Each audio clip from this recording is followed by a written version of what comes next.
Sa ulo ng mga balita. Oryentasyon ng murang pabahay ng DHSUD isinagawa sa Buwak.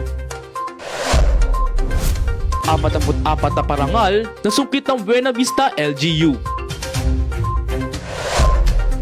Child Development Center sa Quadis, pinagaganda.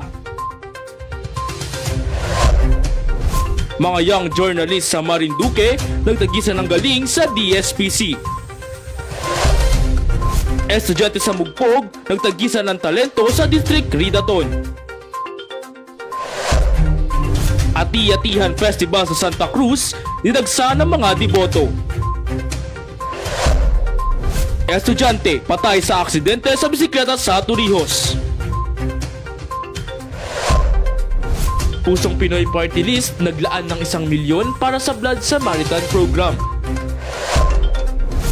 O Vienna humirit agad ng pilak sa Germany.